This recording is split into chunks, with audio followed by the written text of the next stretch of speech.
It's the internet. You're busy. Let's do this. I'm Jeff Grubb. I write for GamesBeat.com. I do this show for Giant Bomb. What is this show? It's GrubbSnax. I'm here to hang out with you to talk about video games. We're going to talk about some news stories up top, and then we're going to get into your questions here very soon. And that's the bulk of the show, where you all send in questions using the Ask a Question button there at the top of the page when you go to giantbomb.com/chat. If you're watching on Twitch for free, hello. I'm glad you're here. If you want to come ask a question, just go to giantbomb.com/chat. There's an Ask a Question button there at the top of the page. Apparently it doesn't work on mobile. Put it in chat. Someone else who can do it, who is on the desktop, will ask it for you. We're a community here, people. We have each other's backs. So if that's the case, you just say so in chat. Chat will help you out. All right. There's a lot going on this week in the life of Jeffrey. I am, you've known for a while. I've been talking about it every week. I'm moving. So there's a big question mark about what I'm going to do next week. Because again, like a double look at the calendar. I will, Thursday the 2nd. I might just straight up be in the car. I think I talked about this. There's a strong chance I won't be able to do a show next week. So it'd be the first time I missed one. And so I'm like, I don't want to. I like doing the show a whole bunch. And I like also figuring out problems, and I have no problem like setting up a microphone on a laptop on the road and doing stuff and plugging in, to an Ethernet port at the business center of a Holiday Inn Express. But it might just come down to the timing and all that stuff. I suppose that day, actually, I won't be on the road. I'll be in a hotel getting ready to be on the road. So I actually probably should be able to do it. I'm like hesitant about making promises. But point is I'm moving. I got a lot going on. So I haven't had a lot of time this week to bother people and say, hey, what is going on? I will say that when it comes to E3 stuff, it is there's one of two things is happening. Either it's more locked down than it was last year, or two, there's maybe not as much happening that we kind of hope that is happening. Like, I'm not hearing about stuff because it doesn't exist. Like, that happens all the time. And I try to err on the side of that's what's happening so we don't get people's hopes up. So I don't promise people things that aren't going to happen, but it does seem like things should be happening like that. We were getting that sense early on, and maybe I'm just not hearing about stuff because it's more locked down. That's also possible. But I did want to talk about one thing, and then we'll get into the questions. TCL confirmed the PlayStation 5 Pro and the Xbox Series X or Z or whatever, the Xbox Series X Pro. This is a thing that went around yesterday where TCL was like, hey, in 2013, the PlayStation 4 and Xbox One came out. And then in 2016/17, they released the PlayStation 4 Pro and the Xbox Series or the Xbox One X. And then in 2020, they released the Xbox Series X and S and the PlayStation 5. So don't worry, in 23, 24, they're going to release the PlayStation 5 Pro, so on. That was all just speculation. You could tell because they put it in big words on a slide, on a presentation, on a stage. That is not something someone does if they are under an NDA, which TCL definitely would be if they had actually had this kind of information. Most of you probably well aware of this. But I wanted to kind of speak to what is happening here with a company like TCL and why they're even bringing up this sort of thing.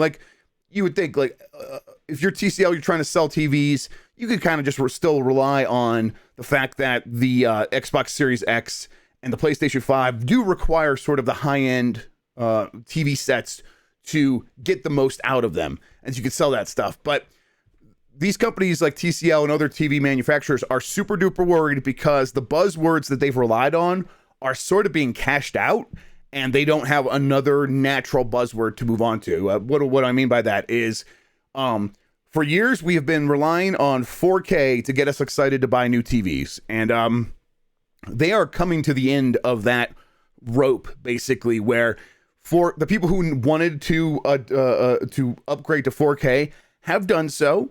And those people, for the most part, are looking around being like, okay, I am finally getting a good amount of 4K content. I'm just going to enjoy this for a while. I've upgraded my TV to something probably very good. A lot of TVs are very good these days. Those LGs are kind of perfect. And then if you get you get something for TCL, it's pretty good. I got a Hisense that I'm super happy with. It It's affordable and it's huge, 72 inch or whatever, something like that. I'm totally fine with it. I have no plans to upgrade anytime soon. And if you got a 4K TV, you don't need to, because, you know, what's the next thing? Well, for a while, they were trying to tell us the next thing was going to be 8K.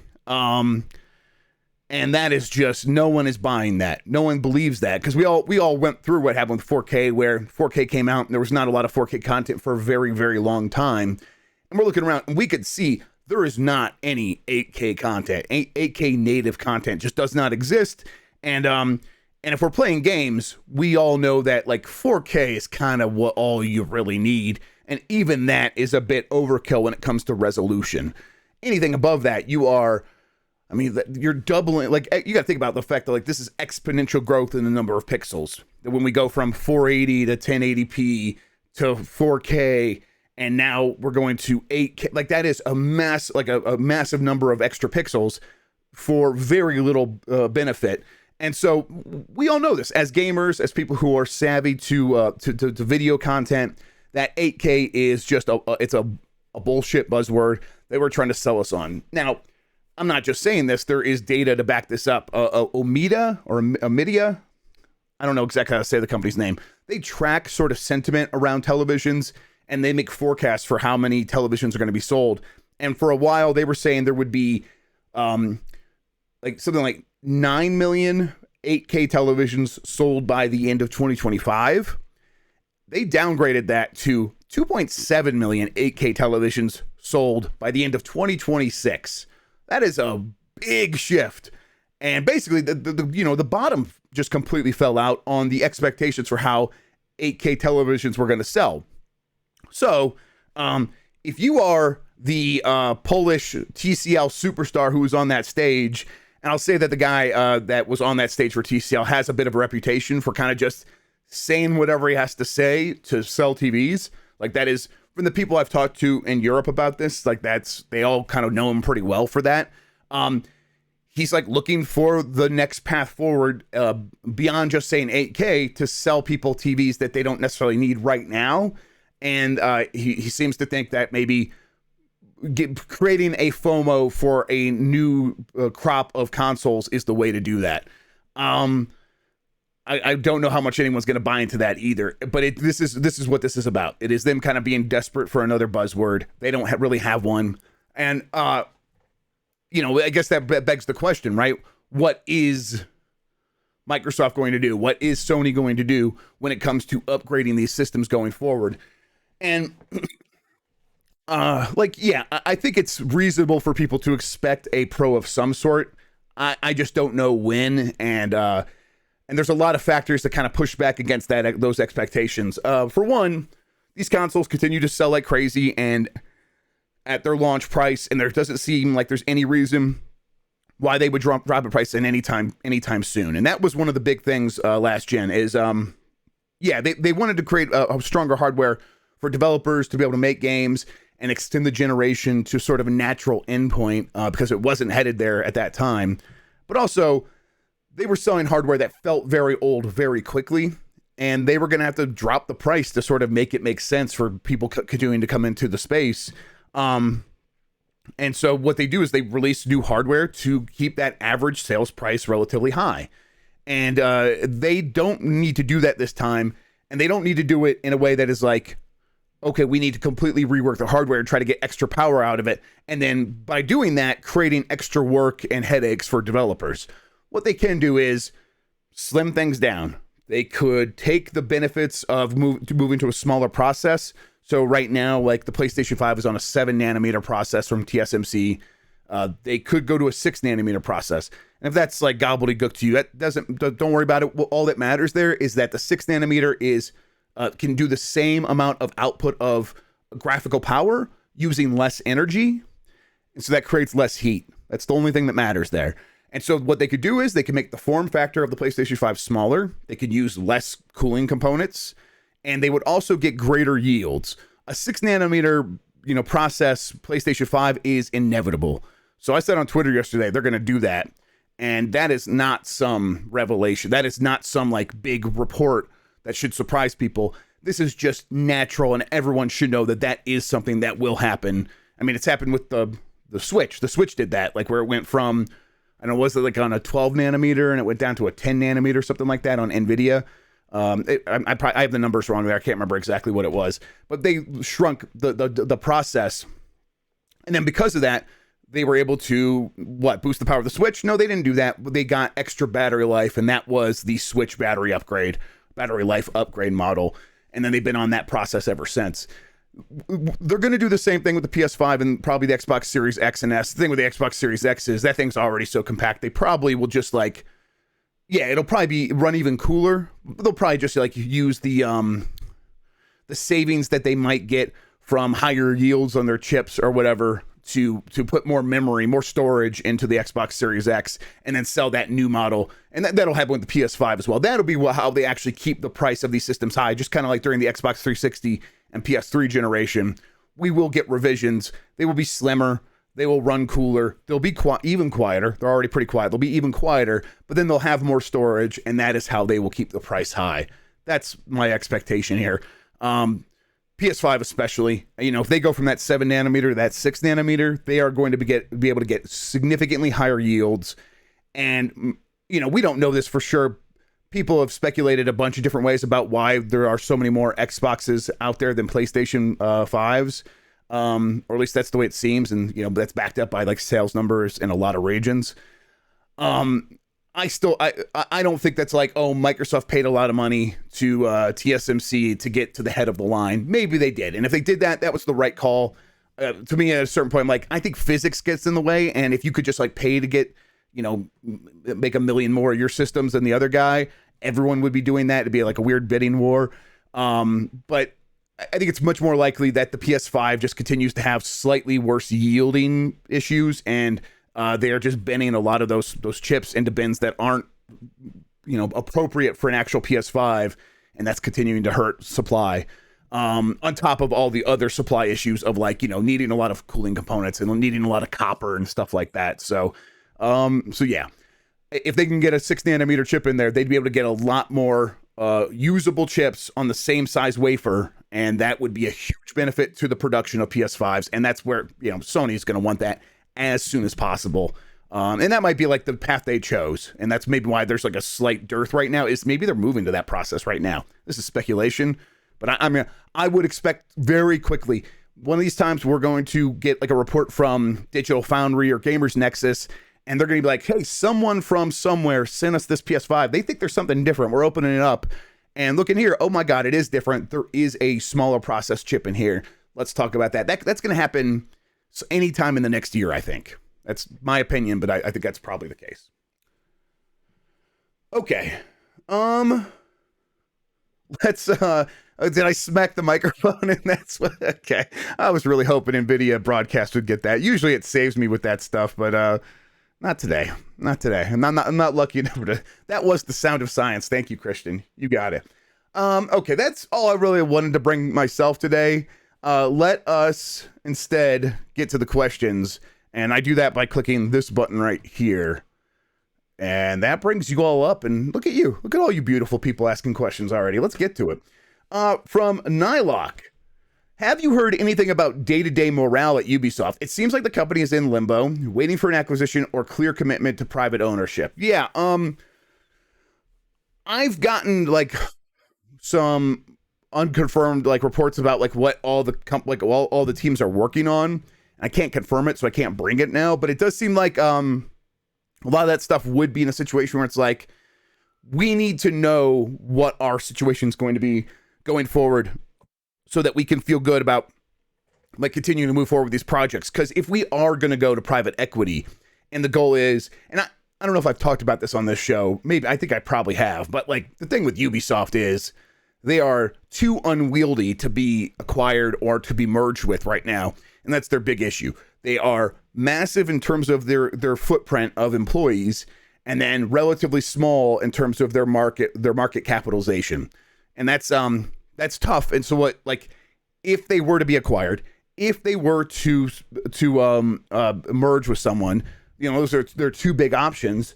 They are going to need a complete revamping. And what that's going to mean is you sell to private equity, you let them strip you down, and I mean, what does that mean? That means like cut a ton of jobs and really streamline based on like some core things that you're trying to do. And then you go back to the people you were talking to before and say, okay, now this private equity firm has completely turned us into something that is a streamlined profits machine. Are you interested in us now? That is a very scary proposition for everybody involved at Ubisoft.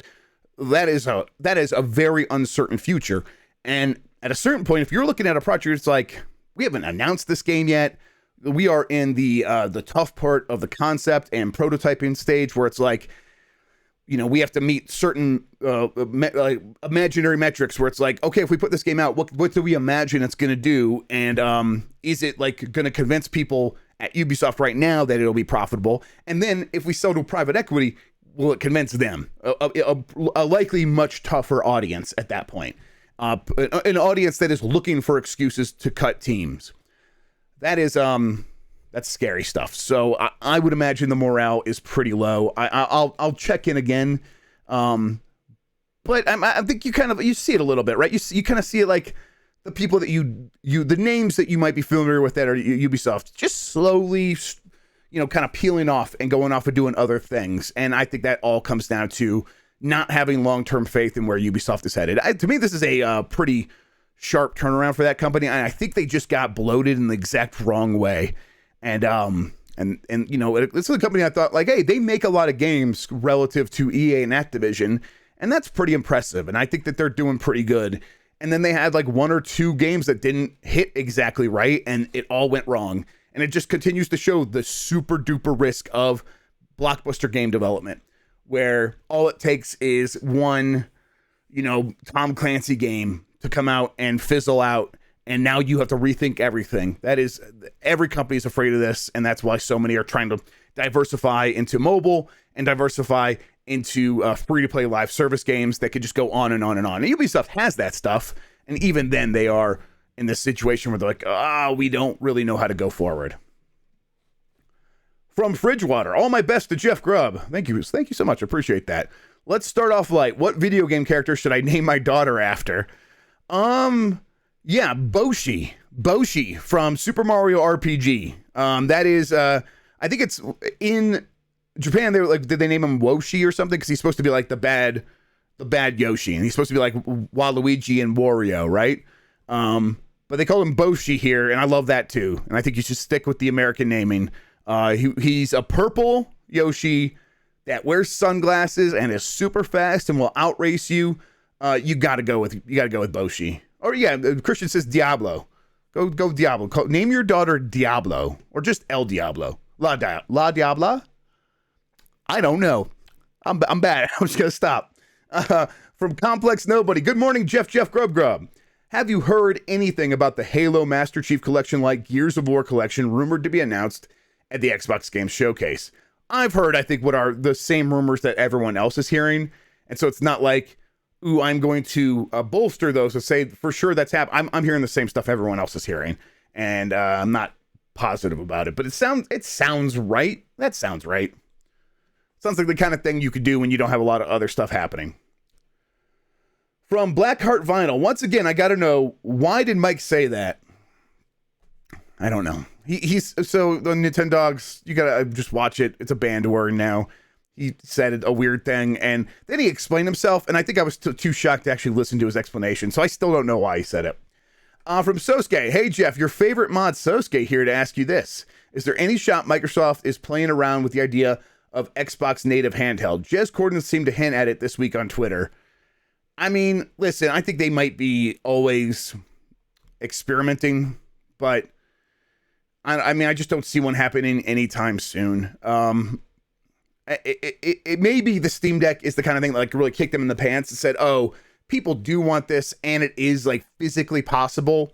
And by the time we would get around to launching one, it would be even more possible to get right there in line with an Xbox Series S in terms of power for the most part. Maybe like an Xbox Series I'm sorry, I had to do my alphabet R, like right before the S.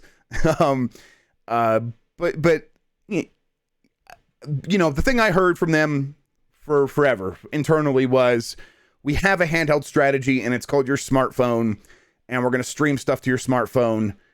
And that is the thing they have invested in so much, that like the idea of them that, okay, now we're going to do this other thing because it's popular somewhere else and we're going to play catch up.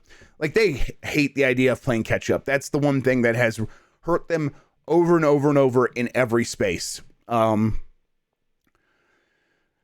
But, you know, I say that and it's like, okay, but if you get the hardware, you're not playing like too much of catch up, because, you know, it's really about the platform and the game platform. So if you have Game Pass and you create an easy way for people to access that stuff and have like the Xbox ecosystem just baked into this hardware. I mean, the problem is, like, even if you compare it to a Steam Deck, then Steam Deck is that, but then it's also a PC, and it's maybe more freeing, but that's probably just my own biases speaking there.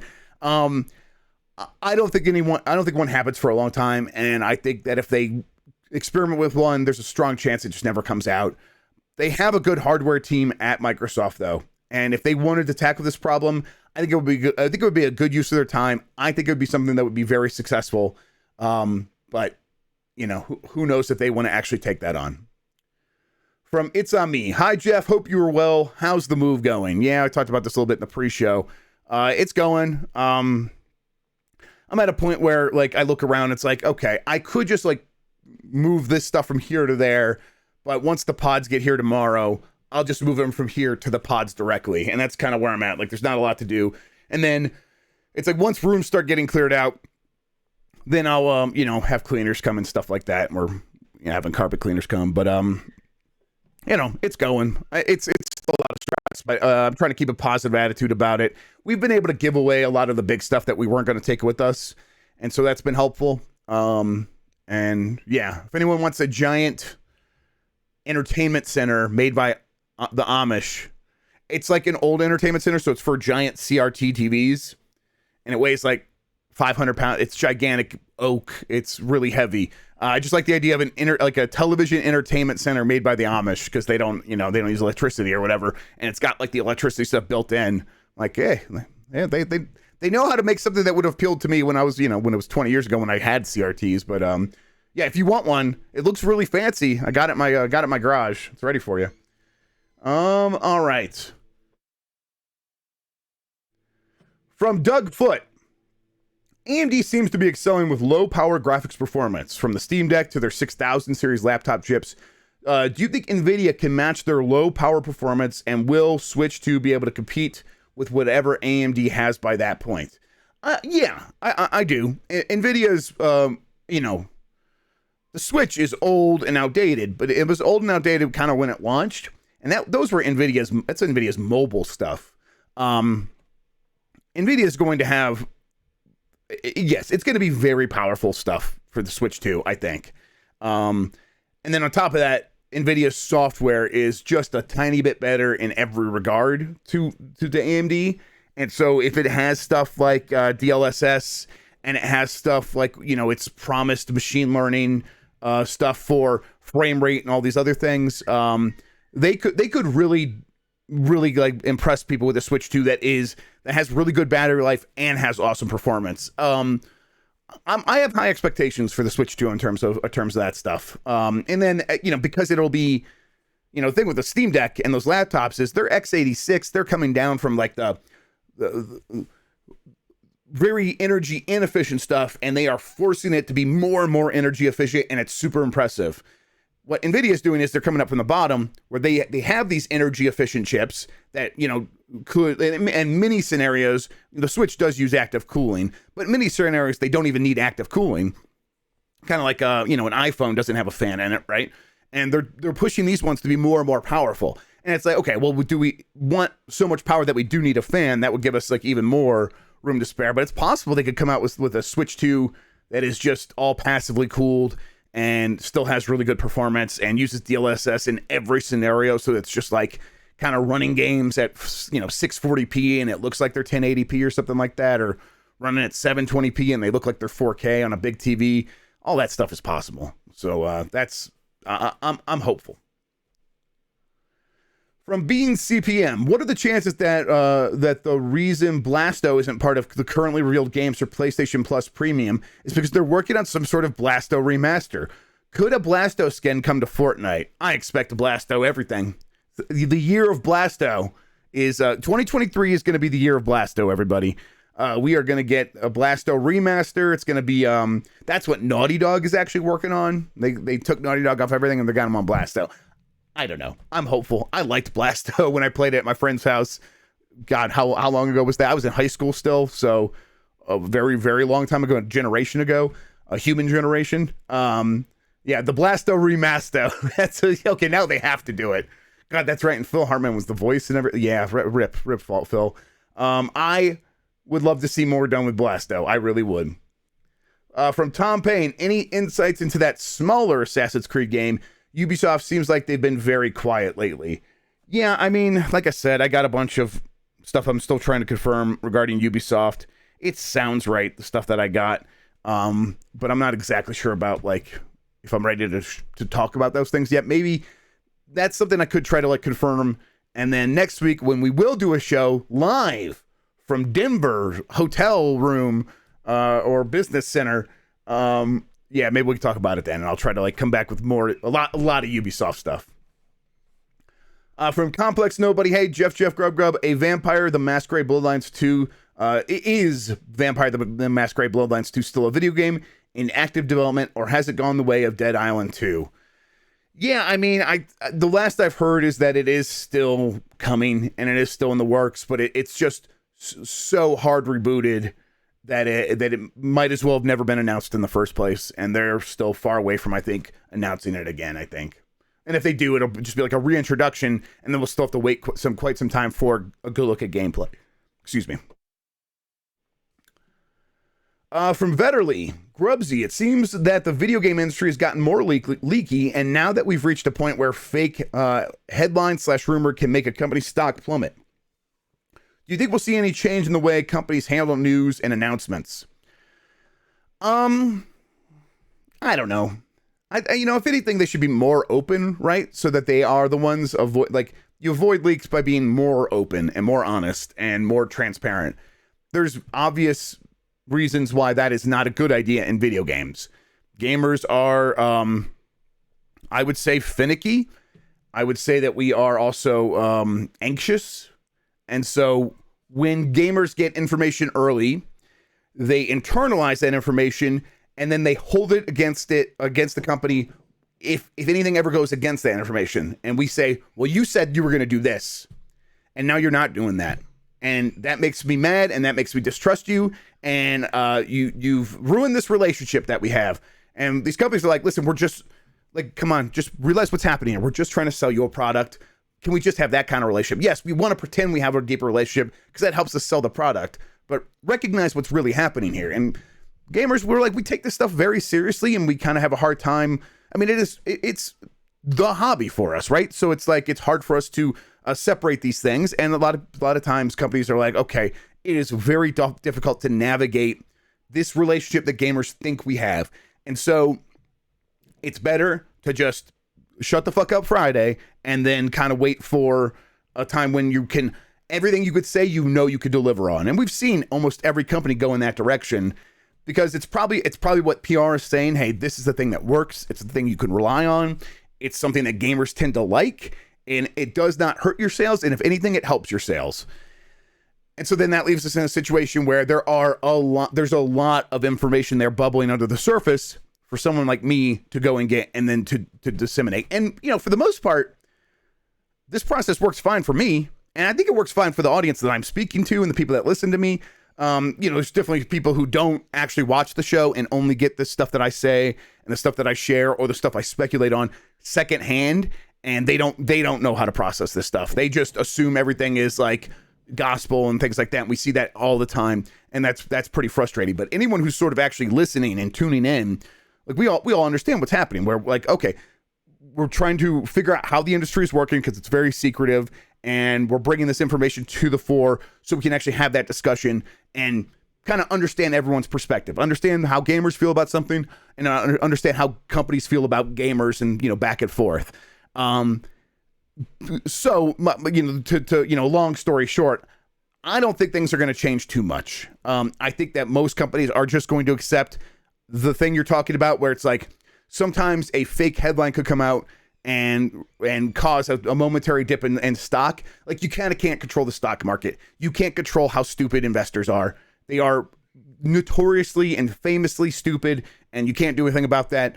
So you kind of can only control the things you can control, and that is the information we have. We're going to hold on to it until we are absolutely ready to talk about it. And if something goes weird in the meantime, so be it. We still need to just control what we can control. So I think most companies have settled on this being the appropriate way of doing things, and they're probably in many situations correct. All right. From Jeremy F. Anything on Project 007? Also, hi. Right. Nothing. I haven't heard anything new about it. I'm like wondering when we'll even see like the first bits of it. Probably sometime next year. Probably, maybe, could be a long time. I don't know. That's that's something. I mean, IO Interactive is pretty good at getting stuff out relatively fast, but this is not another Hitman game. This is what they're building up from the ground up, and so it's probably going to take some time before we really see anything from that. So I haven't heard anything new.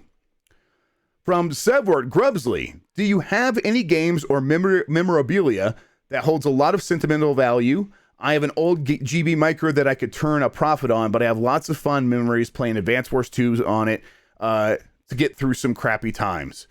Yeah, it's I did that with my Game Boy Advance, and got me through like working at FedEx and other crappy jobs in the early 2000s. Subway. Yeah, I mean, there's definitely some stuff like that. Some like old like Star Wars toys that from the 90s, not anything that's like super old or super rare. Some stuff that I was keeping in a drawer over here in my office, and my kids started getting into it, and it's like, oh man, all this stuff. I love this stuff. But I don't have too much like that. What I like to do is I try not to get too attached to the actual thing itself. Because, and I've said this before, but video games are experiences, and I like to, I try to put the experience on a pedestal and not the object, because the object can only bring me so much happiness. But if I remember the experience is the actual valuable thing to me. But then there's stuff like this that I love the way the Game Boy Color looks, and it's like, oh, if there's like a memorabilia that I can go out and buy that is going to represent that experience, I will do that. I'm not gonna become a huge physical game collector or anything like that. That's, to me, that's a pathway to madness where it's like I'll never feel satisfied. So I'm trying to find other ways to express that sort of those positive feelings I have, and it's things like this. I can't remember who made this, and I should really remember. They actually sent this to me for review, and I think I wrote about it, but I like it. It's a good thing. So yeah. I can remember, but I'll look it up, and if I can remember, I'll make sure that I share who sent that to me. Yeah, the Game Boy Advance one is $200. Who does that? Yeah, these things are really great, Jan. I think they sent one to Dan Reichert as well. He was shown on his stream. I'm trying to see if anyone has the name for it, but yeah, they're fantastic. I really love them. Okay, let's get back to these questions. From Dominito. Jeff, I love the show. Thank you. I appreciate that. Is Dragon's Dogma 2 getting revealed this E3 season? Will it end up on the moon like the original was intended to? I don't know about that. I've only played a little bit of Dragon's Dogma. I'm like, we started a game club over on the Game Mess Discord, and I'm like, every time a game comes up, I'm like, we should do that. And now I'm like, we have like 7 years of game club games that we could do now. I should probably calm down. I should just play that on my own time, because I really do want to play Dragon's Dogma. But yeah, based on the leaks and the hacks and the Nvidia leak, the Capcom hack, that thing is happening. I think it's probably about time. Like, now seems like the right time for them to talk about that game. I think they talk about it this year. It probably comes out next year. I think that's how it goes. And then I'm trying to think, like, I know Capcom doesn't have a ton to talk about this year. I've definitely heard that actually they won't have Resident Evil stuff ready to go right away. which is a little disappointing because I was kind of hoping like Resident Evil 4 would be ready to go very soon. But if they don't have it like in June, they probably could talk about this stuff later this year. But I guess I'll probably then I'll let me rewind. Dragon's Dogma 2, I think we'll hear about it before the end of this year. Maybe this summer, but definitely by the end of this year, I think we'll hear about it. But I guess I'm hopeful because I know there's a lot of people who love Dragon's Dogma, so I hope they hear about it, in June. But I think there's just as good a chance that we don't, and then we hear about it like in September, maybe it's at like a PlayStation showcase in September, or maybe it's at the Game Awards in December or something like that. But I think by the end of this year, we hear about it. From Shadow Viper 00, hi Jeff. Sony says they are revamping up the supply of PS5s next year. Thoughts? Are there any regions they might favor to supply more to, or would it be more or less equal globally? I think they'll definitely hit their key markets, their key regions first and foremost. I'm no supply chain expert. I'm no expert on how you should do that. I'm sure there is like a lot of analytics and a lot of science they do to understand about like, should we spread this like equally, or should we put as many as we can in these key areas and sort of limit the supply in places where we sell fewer games? To me, the logical thing is you look at the average spend per user, and if it's higher in a region, you put more consoles there. Like, to me, that's what I would do. That's your biggest return on investment. The lifetime value of these people is going to be even higher if they have a longer lifetime on the system, right? I would think so. Because a lot of, like, we're not just talking about, okay, they're going to get the system and they're going to get the couple of games we've put out. No, many of them are going to then begin spending more time in live service games and spending more money on those things, and you want them in there as soon as possible, being excited to use your hardware, because then they're in your ecosystem. So I don't know how they think about that stuff. I would love to talk to someone who does know about how they do that stuff, but my guess is there's only a few people at like Microsoft, Nintendo, and Sony who really actually make those decisions, and they're not exactly leaking me how they think. From Dio Game, will we get a revival of StarCraft? Also, how do you think Xbox will handle their E3 showcase once Activision Blizzard King is in the family? Will they do one big one with them all, do Xbox plus Activision and Blizzard plus Bethesda, and go separate? Yeah, I mean, I think that I think at E3 they do something together. Like at E3 time is they actually bring them all together. And they announce, a few games here and there, and then they keep QuakeCon, and they keep what's the big one they do for Activision or for Blizzard? BlizzCon, of course. I think they keep those, and then they announce even more games of those, and those are going to end up being the showcases for all these different product verticals. There will still be these brands are still going to have their own identities, and that's not just because of like legal matters and antitrust matters, although that's a big part of it when it comes to Activision.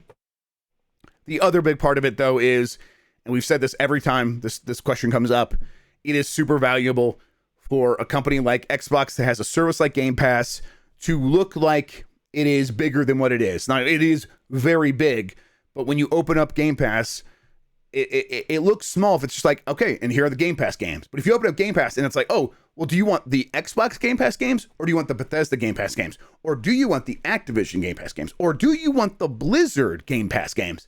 It creates that sense of like, oh man, I am getting so much for my money. And the obvious example for this is Disney Plus, where you open it up and it's, oh, do you want the Marvel Disney Plus, or the National Geographic, or do you want the Pixar, or do you want the Star Wars, or do you want the Disney animated films or whatever? Like they have these huge verticals, and that stuff it's very effective mentally in making people feel like I am getting a deal here. I'm getting away with something, and feeling like making people feel like they're getting away with something while giving you money is one of the greatest tricks in marketing that you could possibly pull. And Microsoft understands this, and they are going to keep pulling it as much as they can. All right, from Exodal.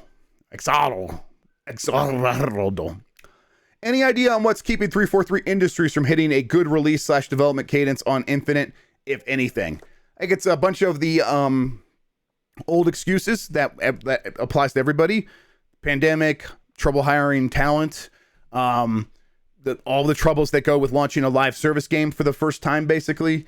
People always point to, it's like, when it wasn't a live service game, it had even more content, and it was ready to go, and it was like $60. You could just buy it all day one, and it was good. It was fine. Why don't they just do that? But it's like, once it's a live service game, all of these companies seem like to trip on their genitals when they come out the gate, and they seem to like be like, oh, we're going to do this live service thing. We're Destiny, or, we're Bungie. We're going to do Destiny as a live service thing. And they seem to like stumble out of the gate.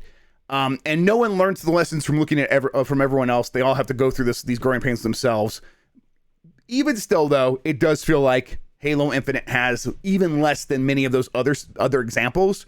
And so maybe there's issues with their tooling. Maybe it's like, oh, it's really hard to actually make stuff with the tools that we have for this. If that's the case, that's a big hurdle, and it's going to take a long time to get over that. And at a certain point, almost no matter how much money or time or people you throw at that, that's always going to be a problem. And I don't know if that's the case, but maybe it is.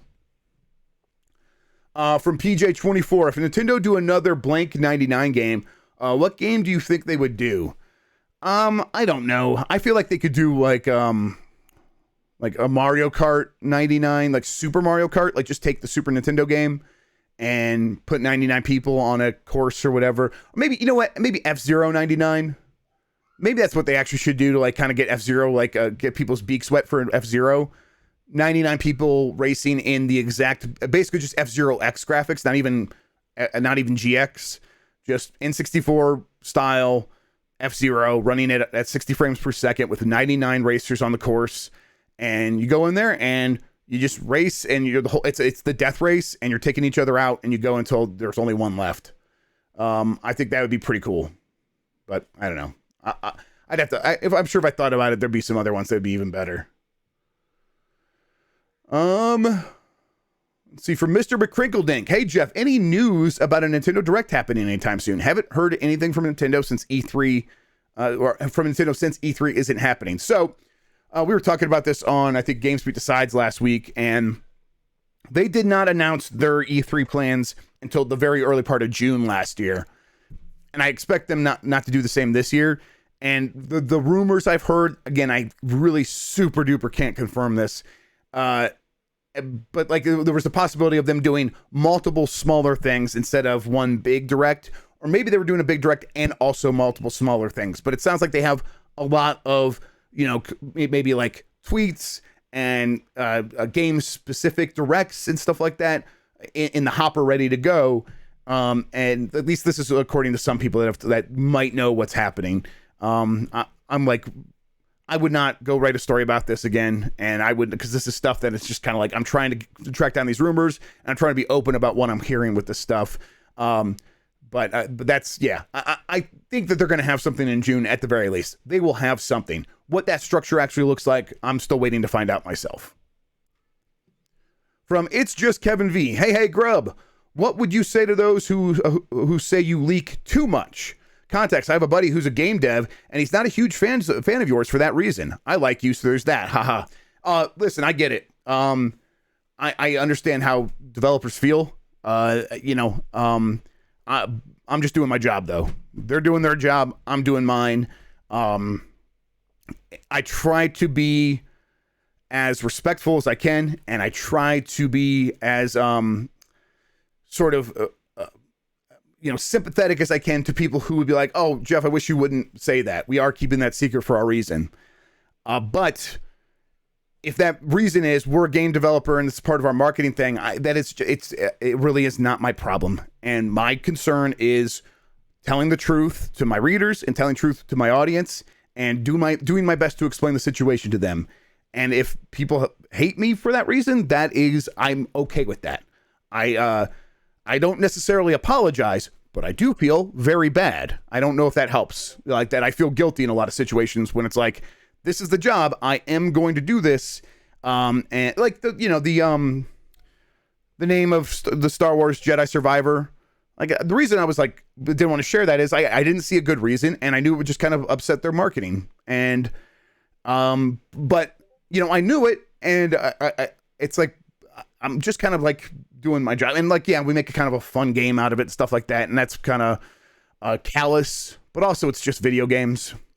And these are, yeah, billion-dollar products, but they're just video games. And I think that if we're going to do this, if we were going to take it seriously, we can also sort of just step back and be like, it's actually not that serious. And we can have fun with it. And again, if it's your job to create this immaculate marketing plan and I come in there and mess that up, you have every right to dislike me. I think you really do. And I have no issue with that. I completely understand. And again, I feel guilty all the time. I just don't apologize for doing my job. Like that's the line. It's I feel guilty, but I feel guilty, and but I also feel like I have to do it. And if that doesn't make sense to you, that I'm again, that's fine. I'll be okay. You're just doing your job. I'm just going to do mine. From Black Lagoon, do you have any insight into why Sony keeps using the PAL versions globally of many PS1 and PS2 digital releases, in spite of the issues this causes? Yeah. I don't know. I'm sort of at a loss. I think some people on Twitter mentioned like the PAL versions tend to come with more language options. And so they do that, but that doesn't explain why you put out the PAL versions on the Sony PlayStation Classic in North America, right? That's all NTSC, and all of those languages would have, I mean, it just doesn't make much sense to me at all. So my guess here is they don't know better, which is that can't be the case, right? They don't know any better. That would be not okay. That's not okay. You should definitely know better. That the game was made for an NTSC region most of the time in Japan, and we're playing on digital televisions now that are very okay with NTSC or PAL. So which one should you put out? Well, you should put out the way it was originally intended to be played, NTSC. Even if you're in a region that originally had PAL, those people want the NTSC version these days because it's the better version in almost every case, most cases. A lot of times they can get the PAL version to run at NTSC, levels of performance and stuff like that. So I guess if you're wondering, most people watching this know, but PAL is 50 hertz, NTSC is 60 hertz. These were the analog digital signals that were used around the world. There were maybe some other variables, but most of them were NTSC and PAL. And so a game was made in Japan at 60 hertz, 60 frames per second for like the Super Nintendo or PlayStation 1 or something like that. But then you had to put it out in the UK, which is PAL. And again, we don't have to go in wide, like one is 60 and one is 50, but it has to do with like the power from the wall was running at like 100, whatever. So they ran. So to get it to run in the PAL regions at 50 hertz, they wouldn't remake the game and be like, okay, instead of doing like all this stuff 60 times per second, do all of this stuff at 50 times per second. No, they would just say, okay, this thing that was running, doing all this at 60 times per second, we're just going to slow it down, and we're only going to do 50 of those frames every second. So it makes the game run slower. So the music sounded weird. The game played a little bit more floaty and slow, and it was like just slow enough that it's like your brain isn't sure what's going on. And I think I was talking about this on Twitter, and Andy Robinson over at VGC was saying the PAL version of games up until like, the HD and ATSC digital signal era sucked. And he would always import all of his systems from NTSC regions. It's like, oh, okay. So like, even if you grew up with this stuff, it's not like you think it's okay. It's just a weird thing to do. Nintendo puts out the PAL versions of its games on Nintendo Switch Online and the NTSC versions. It gives you the option to do both. And if you want to see what the PAL version is like, you have that option, but no matter where you're at, you could play the NTSC version, which of course you should be able to do. I mean, you're playing on the Switch. It's a 60 frames per second system. Of course you want to do that. Did I skip something here? From JBick89. Hey, Gref Jub. I like that. When do you think we'll hear about what the Glory Society is working on? Scott Benson / Night in the Woods. I don't know. Like every indie studio is different in terms of like when they're ready to talk about stuff. When an indie studio makes a game that does pretty well, they also tend to like put it out a bunch of times, and they can make a lot of money from it over and over and put it in different services, and that gives them a lot of leeway to work on their follow-ups for years and years and years. And so I expect the same thing to happen here. It could be years before we hear about their next game.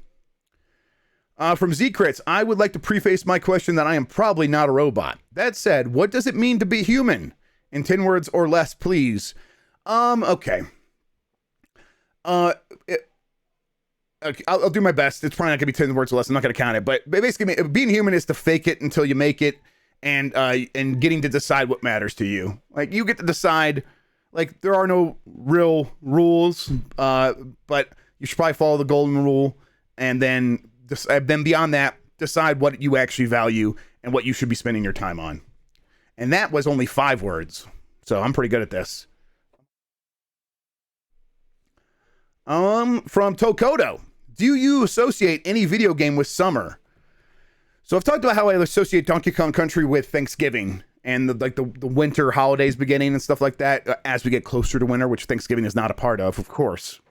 But summer, I don't know. I think there's games that I think have summer vibes, and I don't know if I necessarily associate them super duper with summer. There is one game, I'll get to it in a second, but Wii Sports Resort has a super summer vibe that I really dig.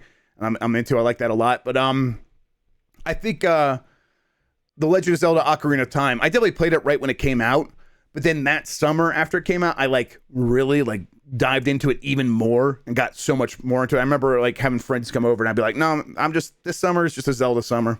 Sorry. So yeah, probably Ocarina of Time is probably the biggest one. And then probably some handheld games that I would like the Game Boy, playing that on summer road trips with the parents and stuff like that. Anything on the Game Boy would be, Link's Awakening, Tetris, Heineke Alien. I don't know how to say that name. If anyone, apparently that game was a pretty big deal in Japan. Heineko Alien or whatever. It's like one of the first big arcade games in Japan or something like that. My parents got that for me for the Game Boy. Like, they came with Tetris, and they saw this other one was probably this cheap game. But I don't know. I played it a lot. I do associate that with summer road trips. Yes. Hayanako. Heyanko. Okay. Heyanko Alien. Thank you, Tom. Yeah, digging holes is very summery. Yes. The whole digging game. Watchmen, as a Red Wings fan, are you allowed to cheer for that McKinnon goal? I couldn't help myself. It was too good. I retweeted it last night. If anyone's wondering, wants to see an incredible playoff goal. It just was. I'm just still stunned by it. From Casual, hey Jeff, do you think we'll have a hot bean summer this year? Yeah, I'm pulling for it. I'm rooting for it. That's what I need this summer, is a hot bean summer. That's what I'm going for. From Paul W. Graham, the mobile market is the biggest market in gaming. When will Nintendo finally add cellular connectivity to a handheld? Why haven't they yet? It's a headache. You got to work with carriers, and carriers suck, and they want control, and it's like this added cost, and most people aren't actually going to use it. And you could just tether to your phone if you really need to. And if in some cases, Amazon will just send you the Fire Phone to review in 2014, and then they'll never turn off the data for it. And then you just use that. You just tether everything to that, and Jeff Bezos pays for it. I think more people should just do that. From Jordan Midler. Hey, friend. I hope you're doing well. Thanks, Jordan. I appreciate it. Do you get the impression that Disney/EA were surprised by how well Jedi Fallen Order did? Yes, yeah. And do you expect Disney to adapt that story into the live-action universe? Love you. Love you too, Jordan. I don't expect them to adapt it into the live-action universe. I think that they are happy to have this game that exists as a game, and have it sort of just be part of the expanding lore. And if they were to remake it into the live action, the thing with Disney right now is everything in Star Wars is canon. And so if you adapt it to live action, now you have this 2 versions of the same story. Maybe they could expand it, do new stories in this part of the universe that maybe touch on some of the same characters. That could happen.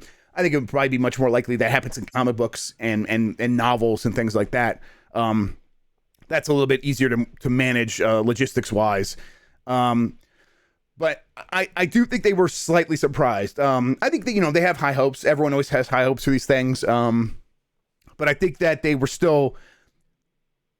happy to see it sell well. I think they were even more happy to see it be so positively received critically. That helped everyone just feel good about, okay, let's get right back into this, and let's really double down on these characters, this story, and this game, and this developer Respawn. So Yeah, I think they were at least a little surprised by some of that. From Fuzzy Assassin, do you have any info about the supposed Marvel's Midnight Suns rework? Is it still releasing this year? I can ask about this. I've been meaning to ask about it, and I just keep forgetting, keep slipping my mind because I'm busy right now. But I'm not too surprised. It's a game that should have had like a chance to succeed, and it felt like as soon as it was announced, like it was just like, oh, that's a card game. No one's going to care about that. Like, that is the thing I've heard most frequently about that. Not even like, oh, Marvel's Midnight Suns card game, I'm not into that. It's like so much more blunt than that. No one's going to care about that. Like, that's how so many people talk about that. It's like, okay, that is a marketing problem that you need to like solve before you actually launch it. So, I wouldn't be surprised I wouldn't be surprised if the next time we see it, like the cards are just something else. Like there's no like actual like what's that word for like when the iPhone does a notebook on app and it like actually looks like an actual notebook. They used to talk about this on Tested all the time. That word for making a digital thing look like a physical thing. Whatever that is. I bet they don't do that with cards. Skeuomorphism. Thank you, Fuzzy Assassin. That was perfect. Thank you. You asked the question even. They probably drop all the skeuomorphism and sort of abstract all that stuff. I wouldn't be surprised if that's exactly what the rework is. So you just don't even see cards. All right. Let's see. From Paul W. Graham. Last chance to ask this. What the heck is in those parts bins over your shoulder? I've always kind of wondered. Yeah, it's let's see, here's a 3.5 millimeter like adapter for stuff. Here's a bunch of USB sticks. Here is shields for the back of my PC. Here, let me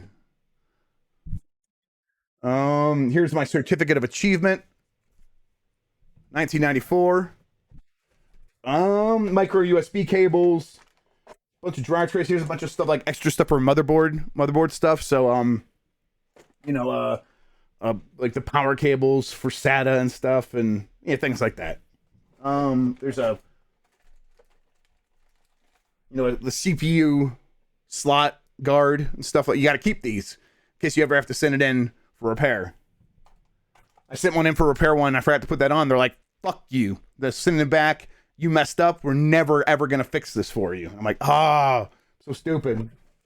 Yeah, it's just like random parts that it's like, oh, whenever I need to find something, I wish I knew where it was.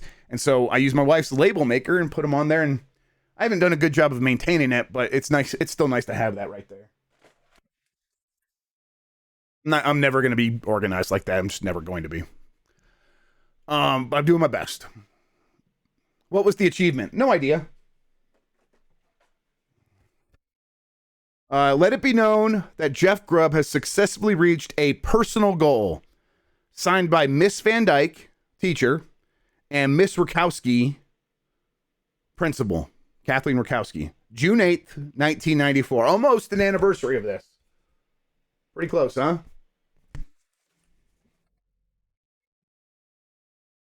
It was for games journalism. That's what I always tell people now. That's my first games journalism award.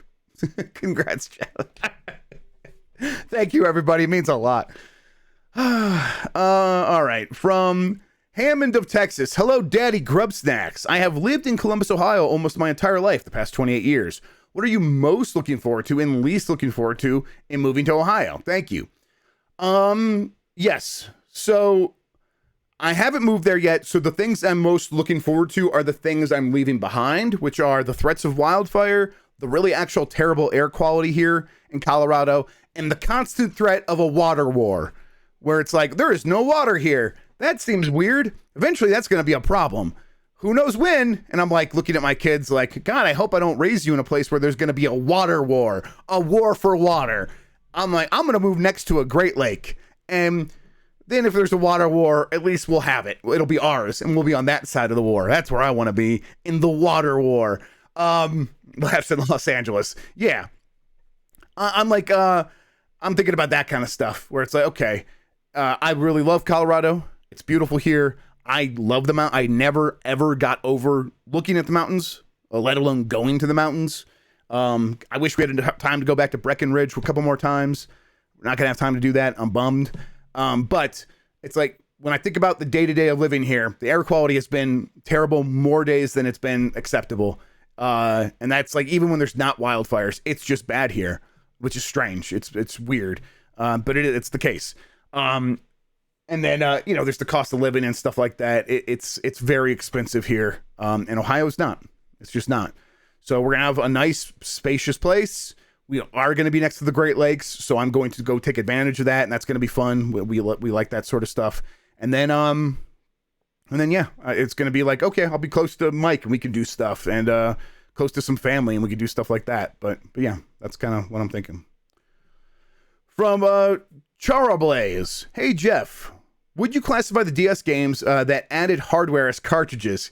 Pokemon and Personal Trainer Walker have IR transceivers to connect to their pedometer accessories, and the Pokemon typing game has a Bluetooth to connect to the physical keyboard. So let's do it. I got mad because people call the Nintendo Switch, DS, and 3DS cartridges.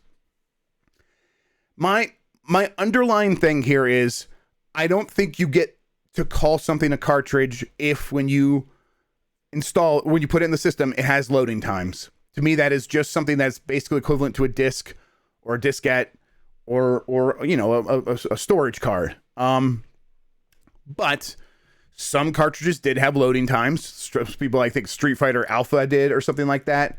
I'm losing frames. Oh no, the cartridge people are coming for me. Oh God. Okay, so Grubb is making it up. Yeah, listen, I don't think I'm necessarily making it up. I'm thinking about it very much from like what it should be implied. I'm making it up. Yes, it's language. Everything's made up. Like big surprise. Words are all made up. But I think a cartridge should imply something that becomes part of the mechanism with which you play it on. And that applies in like most situations. Like a CD cartridge. What is a CD cartridge? It is when you have a bunch of CDs in a cartridge, and then you put it into the system, and then it can like becomes part of the mechanism by like loading those CDs in for you. An ink cartridge, it funnels the ink that is necessary to actually print stuff into the mechanism, and it uses that ink physically. If it's just a storage medium, if it's just something that is storing the stuff, I don't think you can call it a cartridge. But if you do, what's going to happen? Jeff Grubb's going to get slightly miffed and probably not say anything to you unless you're Mike Minotti, in which case he might yell at you for one episode of your podcast, and that's it, and we're all going to move on now. It's okay. You can call it a cartridge. The Pokemon things that you're mentioning there, they do have like extra mechanisms in there, and of course it's like, yeah, they are still similar to a cartridge in that they can contain extra stuff that could be used and then become part of some other system. Yeah, like there's going to be weird examples. Like I said, there are cartridges that have load times because they have, extra storage built on top of them to load in extra data or whatever, and that gets loaded on the chip on the cartridge or whatever. But overall, I grew up at a time when it's like everyone was like, there's the cartridge and then there's CDs, and a CD isn't a cartridge, and the difference here is the cartridge has 0 loading time. But the CDs have much more storage and data, and then it loads onto the system. It's read into memory, and that's the difference. And then I'm just stuck up on that. I'm hung up on that, on my youth. No, Christian. Are there more cartridges or cards in the world? Don't do it. Don't do it. Don't tell me to stop either, Sosuke. That just makes me want to keep going. Do you not know me? Have you learned nothing? Telling me to stop. I'll just keep going. CD is short for cartridge. All right, let's try it. Let's do something about this show, which is just unacceptable at this point.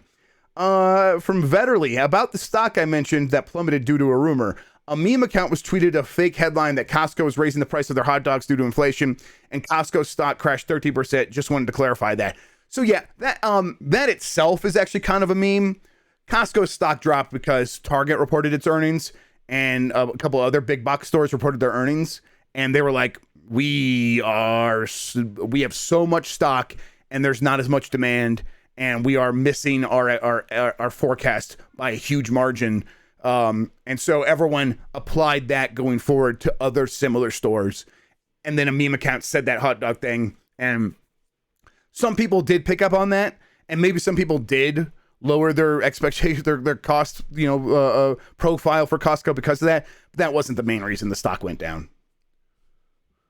I kind of thought that at first too, but then as soon as I saw that, I looked into it. I'm like, oh yeah, this makes more sense.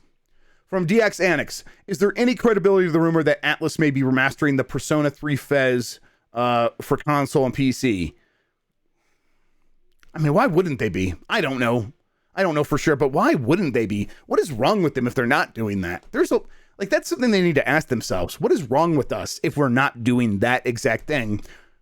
They've already done it for Persona 4 Golden, and it sold super well, right? It outsold their expectations. Well, now you should have high enough expectations that you want to do that for all of your Persona games. So, I don't know. I think they probably are, yes. From Mikon, hi Jeff, enjoy the show. Thank you so much, Mikon. Which old games do you think are likely or could be serviced properly with a reboot? Thanks. I don't know. Legacy of Kain. There you go. There you go, Tam. I don't think it will happen, but it would be serviced well with the reboot. Or a legacy sequel. And I don't know how a legacy sequel in video games really works, but yes, I think they could bring something like that back. And you know what? I think it could be rebooted. I guess rebooted, but I think something like Mother, if they were to put out a Mother 4, or a new Mother, the game just called Mother, or Earthbound, I think it would be a massive success. I think it would be huge. I think it would sell 10 million copies. I think it would just be the biggest thing. It would just, because there'd be so much weird hype for it. I don't think it would be like the snakes on a plane situation, which we sometimes talk about on the show, where people say they want the thing and it becomes a meme. And then when it's time to put down their money, they actually don't do it. I think with Mother, it would just be massive. From Christian, have you ever went full Morbin time? Not full morbid time. I'm too much of a coward. I'm too afraid of what's inside me to go to fully morb out. But I've danced with the devil a little bit. I've tasted that forbidden fruit, and I've morbed halftime, definitely. And maybe one day I'll go full morb. From Propaganda Panda, I have also just moved, and now I hate my video game collection and wonder why I still have so much. Are you having any regrets or want to sell off your random game stuff? I went full digital quite some time ago, mostly because of this job, where by the time I started getting into it, the way that they were mostly sending us games was digital codes. Hang on, let me yell at some kids. All right, kids yelled at. Mission success. And so, because of that, I'm I really like the convenience of digital, and I'm just going to embrace that. And again, it really does speak to the way that I try to view this stuff of games are experiences, and experiences are more valuable than objects. And so, and that's not to say I don't have this craving to collect physical stuff and collect physical games. Part of me would love to have that, but I know for a fact I would never be satisfied. And I would just be like, what's the next one? What's the next one? What's the next one? And I hate that. I get real no joy from that. The joy I get is from the experiences playing the games. And so every time I get that urge, I'm like, nope, Jeff, you have an emulator. You have, you own these games digitally in a million places. Just go play it. Go play it instead. And that usually quenches that thirst. It quenches that Morbin time that wants to come out of me. And I stop the morb in its tracks. From Hammond of Texas, 4K is 8.3 million pixels. 8K is 33 million pixels. Thank you, Hammond of Texas. This is what we're talking about. 8.3 million pixels is fucking enough. It is enough for any situation in which you are looking at a TV. You do not need 33 million pixels. You do not need 25 million extra. You all know this. I know I'm preaching to the choir here. If you want to talk about VR goggles and AR stuff and looking at a screen that's super close and trying to get rid of the screen door, okay, 8K, whatever. We're talking about video games on a TV or movies on a TV. Any comfortable distance that you're sitting, 4K is already a little bit of an overkill. You can notice it if you're sitting close to a big TV. At the difference between 1080 and 4K, you can notice. The difference between 1440p and 4K, a little bit more difficult to notice. I think it's actually pretty tough to tell for most people, even if you sit 5 feet away from a 60-inch TV. But I get it. 4K, some people can notice the difference. They sit real close. They use really big televisions, so they can notice. 4K, you are not going to notice the difference between 4K and 8K in almost any real world scenario. I don't think you will. Maybe out of the corner of your eye, passing by, something about the extra resolution is going to be like, oh, that's just lifelike. But when you actually focus in on it, those grains of sand, at a certain point, it all just looks like the beach, right? From JBrown08, what's going on with the next BioShock at Cloud Chamber? Does it still exist? Any idea on a release window? It still exists, but I don't know about a release window. It feels like one of those ones that could pop up out of nowhere at any time. I thought there was a rumor that we were going to hear about it last year, so maybe it's like, oh, overdue to actually get announced. But I'm not sure. We'll see. From Arbitrary Water, what is the video game equivalent to Morbius, Balan Wonderworld? Moving on. From Looter Jennings, nothing interesting to ask yet. Just wanted to say how adorable it was to see the whole Grubb crew in those family photos yesterday. Yeah, thanks. It was nice to share, because it's like, yeah, I want to be a little bit judicious about how the photos I put of my kids on the internet, but you know, it was nice, and I think it was it's kind of, it felt like a good way to like just let everyone know, hey, I'm saying goodbye to Colorado, I'm moving on. This means a lot to me. It's a good way to memorialize that, and people have been very, very kind about it. From KNI109, you can only have Pizza Hut, Papa John's, or Domino's for the rest of your life. Which do you choose? It's tough, actually. The one I could probably eat the most frequently is Domino's.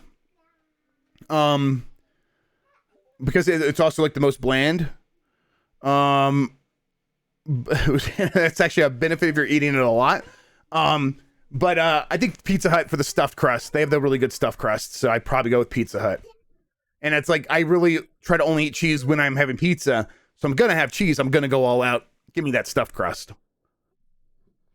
All right, we've been going an hour and 11 minutes. Let's do a few more, and then we're going to wrap up here in the next couple. From Blabbermouth64, any Marvel game updates? Anything like a new Ultimate Alliance or Marvel vs. Capcom? I don't think there's much like that in the works. I think that like Nintendo's happy to have Marvel Ultimate Alliance 3 or whatever continue to sell a little bit every once in a while. I mean, Nintendo like helped publish that game, right? So it's like they're not gonna make another one. They're gonna just have multiple Marvel Ultimate Alliance 3 continue to sell throughout the Switch generation. Then maybe look at doing another one with Marvel at some point in the future. Marvel vs. Capcom, that is like a harder thing to pull off than ever. Capcom would probably have to like pay extra, and Capcom probably doesn't want to pay extra for any of its fighting games going forward. I think a Marvel vs. Capcom is pretty unlikely. A new one. From Blatant Save Scum. Hi, Jeff. What do your brothers tell you about Amy Hennig or Boffins? I'm sorry, brothers. Yeah, my brothers. What do they tell you about Amy Hennig's new Star Wars game? Anything about the Marvel game that might be Fantastic Four? Yeah, what I've heard is that she is, I don't know. At this point, I've heard whatever, because I was hearing about this stuff like slightly before it was announced. Yeah, my Botham brothers tell me that she's, I mean, it sounds like a lot, but it sounds like she has a good handle on it, and that they should be pretty impressive, and they are going to be exactly what you expect from Amy Hennig. But I don't know about like the brand or anything like that. Like the actual, what IP is she actually going to be using for like Marvel or something like that? I'm not sure. For Mock Bucket 62, are the Lightning the scariest team in the NHL playoffs now? Yeah, with Vasilevsky, yes. I mean, they still got all those just winners. I mean, they've won 2 years in a row, and they still have Steve Stamkos, who could just at any time just put it in the net. They're just like all around a really good team. And then Vasilevsky, and in any series clinching game, is just perfect. Yeah, I would hate to face them. Honestly, they might be the favorites to win, even with how good Colorado's playing. From Manic Shoes 42, what, if anything, are you looking forward to most about Star Wars Celebration this weekend? I don't know. I'm kind of like, I mean, I want to see the game. I want to see what they have to show of Survivor. I want to see what they're going to show of that. I'm definitely excited about that. But in terms of like overall and my relationship to Star Wars, I just want to have faith in the movies again. The TV shows have been really sort of up and down for me, and mostly down. Where it's just like, I don't they don't seem to care about this, so why should I? And so I'm like, I want to see if they're going to have like the faith to like really do something with the movies going forward. And I don't know. I hope that we get a sense of that from the start, from Celebration. From Propaganda Panda, is it Morbin time? It is always Morbin time. Follow up to Propaganda Panda's questions from Ludo Jennings. Is it Morbin time now? It is right now. Everyone saw that Morbius 24/7 Twitch account that was just streaming it over and over again on the Artifact channel on Twitch or whatever, the Artifact category. Yeah, I watched a little bit of it on there. There were 6,000 people watching, and then they let the movie end, and then that's when they finally like blocked the account, which is pretty funny to me. But yeah, that was a wild stream. A lot of people were just like, that chat was going crazy for that, and it was just all like, oh, he's gonna morb. Look how everybody's go. This is my favorite part. It's where he morbs. Hey, can I ask a question about Morbius? What is that movie? It seems real bad. Why? And this is a spoiler for the movie Morbius. Why did he say, I'm Venom? I am Venom. Like he was trying to scare the guy. Like, who are you? And he goes, I'm Venom. Well, why did he say that? Why did he say, like, why is that the big line? What is this movie? It's really bad. I mean, listen, Morbius himself is an icon. And I love to morb as much as the next man. But I don't understand what I was looking at. Brain synergy. It really is just that? Oh my God.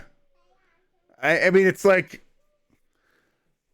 I don't know. It just felt like, the bottom of those shelf cereals, like the off-brand cereals with the off-brand mascots. It's not Tony the Tiger. It's like Terry the Tarantula or whatever. It felt like if that character was referencing another one of those characters. Not that like Venom, of course Venom's a big deal, but in the Sony verse, it doesn't feel like it. And it's like, oh, I'm this guy. And I just want everyone to be like, who? What are you talking about? Oh, I don't care about that. It's Morbios. Yes, exactly. All right. I'm gonna go to the top and then we'll do one or two more questions and then we'll be done. Let's see real quick. Beggery says, will we ever see a Golden Sun game or really anything besides Mario Sports from Camelot? I think we will. I think we will get another Golden Sun game eventually. I think the way that Nintendo works, they don't ever like really let anything stay behind. So yeah, Hammond of Texas, and 1080p is 2 million pixels. Right, 2 million pixels versus 8 million. So yeah, we're talking about like multiples of 4 each time. Yes, that's right, because you're multiplied by 2 on both axes, right? So 2 by 2, right? Okay. Yeah, it's 8K is a joke. It's and everyone knows it, and it's not gonna work as a buzzword this time. Are you Blackheart Vinyl? Are you leaving Colorado because they blew that 3-0 lead? Yeah, it's pretty embarrassing. It still felt like they were going to pull that off, and then I don't know, man. The St. Louis playing really good, and when it comes down to it, I still feel like St. Louis doesn't really have much of a chance, but maybe that's why they're gonna keep pulling it off because we keep underestimating them or something. All right, from Propaganda Panda, you say Nintendo leaves nothing behind, but where's Super Mario RPG 2? Yeah, I mean, if they have to go deal with Square Enix again, they're going to leave it behind. They would rather leave it behind than deal with Square Enix. So yeah, that's that. From Hinky Dama, do you think the Steam Deck will gain any market share in the PC gaming space? I installed Linux Manjaro to a game, and while it works, I'm not convinced it will. I think if anything, it will expand the market. Thoughts? I'm not exactly sure if I'm following. I think, but basically, gain any market share in the PC game. I mean, I think it depends on how you are counting that market share. But yeah, like, I mean, I think the Steam Deck is going to be one of the best selling gaming PCs of the year. I'm not exactly sure how well a good gaming laptop sells. But I would imagine probably not as well as the Steam Deck. And if you are looking at like the ways people access PC gaming, Steam Decks should. I mean, and here's the thing: Valve does their hardware survey each month, so we're going to be able to track this. This is going to be publicly available data. So I don't know when that next hardware report comes out, but I think we should probably look into it and take a look and see and kind of see how it's growing in terms of like how many people are using that hardware. So yeah. Okay, let's wrap this up, everybody. Arbitrary Water says, Jeff, I just bought a copy of Clock Tower 3 for my bad stream ideas. You've made the correct choice. Yeah, well, I actually helped someone get Clock Tower on their Steam Deck, and all the Clock Tower games. So, yeah, good luck with that. I'm so sorry that you've done this to yourself. And then Watchman asks, if you're moving to Ohio, will your kids be Columbus Blue Jackets fans? They will be just as close to the Red Wings as we will be to the Blue Jackets, so fuck no. My parents did not care what team I became a fan of, so I should probably just apply that going forward. Maybe they will. We'll see. All right, everybody, let's wrap this up. Let's talk about it one more time. If you're just joining, if you joined late, I'm going to be in a hotel room next Thursday. We have a hotel that should have good internet and stuff like this. I'm going to go and I'm going to do the show from like their little office space or whatever. So I intend to do a show next Tuesday. Yeah, I intend to do one, or next Thursday. I'm sorry. But there's a chance that doesn't work. And if that happens, I'm sorry. I'll be back the week after that. But my hope and plans right now is to do a show next Thursday. So keep an eye out for that. In the meantime, though, thank you for tuning into this show. If you're watching later on YouTube, thank you so much for watching. Go ahead and hit that thumbs up button, like and subscribe, all that stuff. Yeah, I'm going to say that from now on. And then, yeah, I appreciate it. And then I'll be back next week with another episode. But thank you, everybody, for sending in your questions. Thank you for dealing with me just rambling, as always. I like to do it. I hope you guys like listening to it somewhat. And I will see you. Next time I see you, I will be on my way out of Colorado. So until then, have a good one.